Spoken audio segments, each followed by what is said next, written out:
कल मणिपुर को जलते 1 साल हो गया। इनको खाली मणिपुर दिखेगा, इनको छत्तीसगढ़ नहीं दिखेगा। संदेश खाली में जो 15,000 बहनों के साथ हुआ है, अगर उसमें से आपकी या इनकी कोई बहन होती तो वो मुद्दा क्यों नहीं उठना चाहिए? कन्हैया कुमार मारा गया, इनको गधे घोड़े और घास की पड़ी है।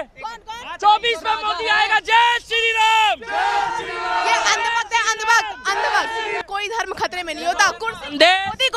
मोदी की कुर्सी खतरे में है। अरे यहाँ 26 दूल्हे बैठे हैं और एक दुल्हन है, किसको किसको घोड़ी में बिठाओगे? अरे तो राम को लाए हैं, लेकिन 3 मोदी नहीं लाएंगे। गधा पाल लो, सुअर पाल लो, बिल्ली पाल लो, कुछ भी पाल लो, ये इनको मत पालना। राहुल गांधी को लेकर जनता से भिड़ी सुंदर लड़की ने गर्दा उड़ा डाला। खबर इंडिया का ये वीडियो है जिसका टाइटल मैंने आपको पढ़कर सुनाया। और बेशक अच्छी सोच वाले इंसान सुंदर ही होते हैं। बहन का जो माइंडसेट है वो हमारे देश को प्रगति की ओर लेकर जा रहा है, तभी उन्हें इतना बड़ा टाइटल दिया गया है। हे हाय हेलो नमस्ते जी, सत श्री अकाल, अस्सलाम वालेकुम। मैं निधि शर्मा इंडिया से। और बड़ी अचंभित कर देने वाली बात होती है ये कि आज भी देश में उस सोच के लोग मौजूद हैं जो देश हित की बात करने पर उबल पड़ते हैं, जो कट्टरवादी हैं, जो अंधभक्त हैं। और खुश कर देने वाली बात ये होती है कि हमारी बहन जैसी होनहार दमदार शेरनियां कई 100 लोगों की भीड़ में भी घबराती नहीं है, बल्कि डटकर सामना करती हैं अंधे मुरीदों का। इतना हमें एक्साइटमेंट हो गया है, and I am pretty sure कि बिल्डअप आपके दिमाग में भी बहुत हो गया है कि हम हमारी इस प्यारी सी दुलारी सी बहन को सुने, उसके बाद अपनी आपसी गुफ्तगू को बरकरार रखें। बट 1 सेकेंड, मुझे बस यही कहना है कि राहुल गांधी जी पर ही बहस होने वाली है ना, तो उनकी इमेज को बिगाड़ने की ये मोदी ने कोशिश हजारों लाखों करोड़ों की करी। एक्चुअली ना हजारों करोड़ उसमें लगा दिए, पर उसका कोई सही नतीजा नहीं निकला, क्योंकि राहुल गांधी जी की इमेज हम सब देश प्रेमियों के दिलों में अच्छी है और उन्होंने जो काम करके दिखाए हैं ना, उससे उनकी पर्सनालिटी उभर कर आई है, ना कि मोदी जी की तरह स्क्रिप्टेड इंटरव्यूज। खैर हमारे पीएम तो भाई कैमरा लवर हैं, ऑब्सेस्ड विद कैमरा, तो ये सब तो होना ही था। चलिए हम तो सुंदर बहन को सुन लेते हैं, उसके बाद बात करेंगे। 2024 में मोदी नहीं आ रहा है। राहुल गांधी कह रहे हैं मोदी डरे हुए हैं, मोदी डर गए हैं। अच्छा सही कह रहा है, वो पौवा पीने के बाद बिल्कुल सही कहता है। मोदी जी डर गए, मतलब वो खुद अपने जीजाजी से डरा हुआ है राहुल गांधी। उनको टिकट क्यों नहीं दी? रॉबर्ट वाड्रा जी को टिकट क्यों नहीं दी इन्होंने? रायबरेली से वो टिकट मांग रहे थे क्योंकि उनको डर था। अंदर खाते में वो खुद मोदी को पसंद करता है। कौन? वाड्रा। क्योंकि जब रॉबर्ट वाड्रा भी बैंक से कैश लेके निकलता है ना, तो उनका कैश भी छूने वाला कोई पैदा नहीं हुआ उत्तर प्रदेश में। सही बात। क्या? क्योंकि उत्तर प्रदेश में चप्पल चोरों के यहाँ बुलडोजर चल रहा है। सही बात। जो चप्पल चुरा रहे हैं। अरे अभी परसों एक अपराधी पकड़ा गया, उसको खोजते खोजते में जब चेक करा तो भाई साहब वो एक पुलिया पार कर रहा था, नीचे नाला था। नाला तो 62 साल से कांग्रेस ने बनाया, भाई साहब नदी तो बनाई नहीं। वो नाले के अंदर छुप गया, ये सोच के कहीं गोली ना मार दे कोई। वो तो 5 मिनट बाद जब बुलबुले आने शुरू हुए ना, तो वो कह रहे हैं SHO साहब, थानेदार साहब, नाले के अंदर से बुलबुले आ रहे हैं। कह रहे डंडा डाल के देख यही होगा। भाई साहब हिंदू हो, मुसलमान हो, सिख हो, ईसाई हो, मोदी से सब खुश है। और मोदी का मैजिक इंडिया में नहीं चल रहा है, इंडिया के बाहर भी चल रहा है। अच्छा। उसका मैजिक चल रहा है, मतलब हिंदुस्तानियों का चल रहा है। जोरदार तालियां बजाओ अपने लिए। अरे यार। और मोदी कोई बाहर से नहीं आया भाई साहब, ना इटली से आया, ना जापान से आया, ना जर्मन से आया, ना विदेश से आया। सही बात। मोदी हमारे गुजरात का है और गुजरात हिंदुस्तान का भिन्न अंग है। अरे यहाँ 26 दूल्हे बैठे हैं और एक दुल्हन है, किसको किसको घोड़ी में बिठाओगे? सही बात है। आप किसी से ये पूछो कि प्रधानमंत्री कौन बनेगा, ये आपको लगता है 26 जने जो पिछले 25 साल से गाली बक रहे थे कांग्रेस को, ये राहुल गांधी को प्रधानमंत्री बनने देंगे? लग रहा है नहीं। उसके सर में एक बाल नहीं छोड़ेंगे वो लोग। अच्छा ये बेकार की बात है। अब अपने काम धंधे पे रहो, अपना मस्त रहो। अब ये पूछो 29 में कौन आएगा? 24 गया, अब हो गया, 25 दिन रह गए भाई साहब। परिणाम आ गया। अरे यार यही परिणाम आ गया था। संविधान बदलने का डर लग रहा है राहुल गांधी को, अगर तीसरी बार मोदी आए तो। देखो मेरी बात सुनो, अनुच्छेद कांग्रेस के राज में पिछले 62 साल में 8 से 10 बार बदले गए हैं, और बदलने का मतलब है जनता के फायदे के लिए। बदलने का मतलब ये नहीं है कि संविधान खतरे में आ जाएगा। ये कहते हैं, सुनो, ये कहते हैं, हाँ सही कह रहे हैं, जो शरिया मानते हैं उनको संविधान से क्या मतलब है? सही बात है। सुनो, ये कहते हैं हम लोग शरीयत मानेंगे, वो लोग कहते हैं हम संविधान मानेंगे, हम तो खुद संविधान मानते हैं। ये कहते हैं कि जब हम आएंगे एनएसए खत्म कर देंगे। क्या? आतंकवादियों पे एनएसए नहीं लगेगा, मतलब ये हमारे फायदे के लिए हो रहा है। ये कह रहे हैं फांसी की प्रथा खत्म हो जाएगी। देश बेचने वालों को बचाना है देश को, इस बार देश बेचने वाले। 1 साल हो गया, क्या किया पूछो मोदी ने? कल मणिपुर को जलते 1 साल हो गया। क्या? हाँ, बिहार में हमारी बहन के माता के स्तन काटे गए थे, उसको 3 साल हो गए, उसके बारे में बताइए। गलत हुआ है, मेरी गलत हुआ है। बंगाल में रोज हिंदू भाई काटे जा रहे हैं, उनके बारे में बताइए। संदेश भैया मैं बता रही हूँ, कोई धर्म खतरे में नहीं होता। कुर्सी खतरे में होती है, धर्म खतरे में नहीं होता। एक बात बताओ, कुर्सी खतरे में, मोदी की कुर्सी खतरे में है। अच्छा, कौन आ रहा है आपके हिसाब से? अच्छा ठीक है बहन, आप बताओ। ठीक है, कोई भी आ रहा हो, लेकिन नहीं आना चाहिए, नहीं आना चाहिए आपके हिसाब से ना।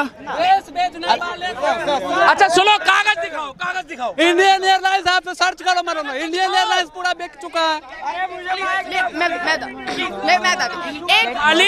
इनको खाली मणिपुर दिखेगा, इनको छत्तीसगढ़ नहीं दिखेगा। पूछो। बात मणिपुर की नहीं है, बात सिर्फ अकेला बात मणिपुर की नहीं है, अकेला बात मणिपुर की नहीं। किसानों की बात है कि नहीं है? किसानों की बात है कि नहीं है? किसान थे जो लाल किले में हमारा झंडा हटा रहे थे, अब ये किसान आंदोलन में आ गए।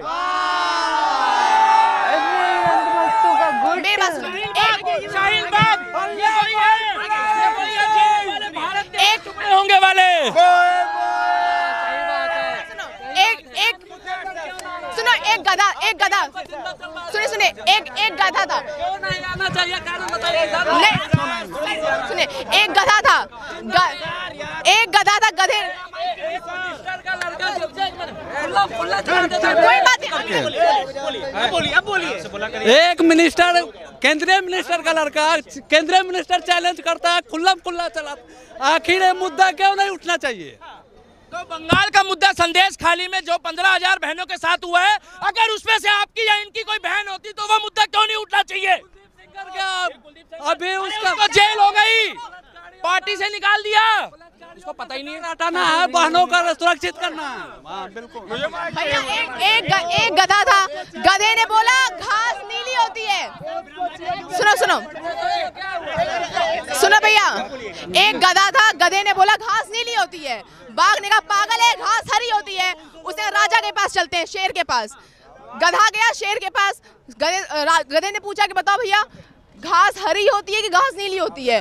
शेर ने कहा बाघ से पूछते हैं। बाघ कहता है कि भाई देखो, गधा कहता है कि घास नीली होती है, तो राजा कहता है कि इस बाघ को 50 कोड़े मारे जाएं। गधा बहुत खुश होता है, चला जाता है। बाघ कहता है सरकार वो तो गधा था, आप क्यों कह रहे हो घास नीली होती है? नहीं सुन रहे हो? राजा, मेरी बात सुनो, राजा है ना, राजा कन्हैया कुमार मारा गया, इनको गधे घोड़े और घास की पड़ी है। 24 में मोदी आएगा। जय श्री राम। ये अंधभक्त। जय श्री राम। जो राम को लाए हैं, लेकिन नीरव मोदी नहीं लाएंगे, ये नीरव मोदी नहीं लाएंगे। राम को लाए हैं, उनको लाएंगे, नीरव मोदी को नहीं लाएंगे। कौन से सन में गया था? हाँ दिखाओ, कौन से सन में गया था? किसी भी सन में पढ़ी लिखी हो तो अपने पूर्वजों की कसम है। दीदी बताओ कौन से सन में गया था? मुझे बताओ, राम कौन सन में पैदा गया था? राम कब टेंट में थे? टेंट में गए? राम टेंट में थे ना? टेंट में थे ना? आपका शुभ नाम क्या है? मैं ब्राह्मण। आप ब्राह्मण वाली बातें नहीं कर रहे, आप ब्राह्मणों वाली बातें नहीं कर रहे। सुनो, मैं ब्राह्मणों को ही पता है ये मूर्ति में क्या है और मूर्ति में क्या नहीं होता है। गधा पाल लो, सुअर पाल लो, बिल्ली पाल लो, कुछ भी पाल लो, ये वहम मत पालना कि 2024 में मोदी नहीं आ रहा है। और यहाँ आके ये गधे घास खच्चर वाली कहानी हमें मत सुनाओ। क्या? अब बात करो बुलेट की। आके तुम कह रहे हो हम ब्राह्मण हैं, यहाँ जातिवाद फैला रहे हो। भैया मैंने तुम लोगों से तुम्हारी जाति पूछी? पता क्यों? छोड़ो उनको भाई साहब, वो लोग गधे घोड़े की बातें बता रहे हैं। देश के प्रधानमंत्री सबके लिए काम कर रहा है, उन्होंने यहाँ भी ब्राह्मणवाद फैला दिया। नाम पूछा क्यों था इस अंधभक्त ने? ये तो घनघोर वाला है भाई, इसकी तो बहुत बेइज्जती होनी चाहिए। खैर, जो ये शब्द बोलता है ना, ये खुद ही को रोस्ट कर रहा होता है हर समय। कोई तरीका नहीं, कोई लिहाज नहीं, बस बड़ करके बोलते जाना है। This was extremely disgusting. वो लड़की इतनी समझदार थी, आई वो बोलने के लिए इन गधों के बीच में, और उसे मौका नहीं दिया गया क्योंकि ये इतना हावी हो रहे थे। डर लगता है ऐसे माहौल में कि ये शारीरिक रूप से कितना बड़ा था, और जिस तरीके से इसके हाथ पैर चल रहे थे, यही खौफ आता है ना कि कहीं हाथ उठा ना दे, क्योंकि the way of communication that he was using वो ऐसा ही था। एक शांति से भी बात करी जाती है भाई, दोनों पक्षों की बात सुनी जाती है। वो बच्ची बोलना चाह रही है और ये गधों की तरह चिल्ला रहे हैं, जो राम को लाए हैं हम उनको लाए। इनको समझ नहीं आता कि क्रिएटर क्रिएशन को क्रिएट करेगा या फिर वाइसा वर्सा होगा। बहन ने बड़ी अच्छी बात बोली कि हम ब्राह्मण हैं बिल्कुल, और हम जानते हैं कि मूर्ति पूजा में क्या होता है क्या नहीं होता। कभी भी कोई भी धर्म खतरे में नहीं होता, कुर्सी खतरे में होती है। और बड़ा डर लग रहा था इन अंधभक्तों। वो कहते हैं ना कि I raise my voice not to shout but to give voice to the people who are not being heard. पर यहाँ पे क्या हो रहा था, ये अंधभक्त सब चिल्ला रहे थे, ये कोई अपनी आवाज नहीं उठा रहे थे। और बहन जो हमारी आई, वाकई में काबिले तारीफ, बहुत सुंदर ये दिखती थी, और इनकी सोच उससे भी ज्यादा बेहतरीन। तो वो आवाम की आवाज बन रही थी, पर ये मूर्ख कहाँ इस बात को समझेंगे। बड़ा दुख होता है कि किस लेवल पर ब्रेन वॉशिंग हुई है, अनइमेजिनेबल। एक्चुअली इन लोगों के लिए भी एक ना पनिशमेंट होना चाहिए। जो बदतमीजी करते हैं ना, यहाँ पर प्रॉपरली क्लियरली हमने देखा ना, कोई एटिकेट्स नहीं थे।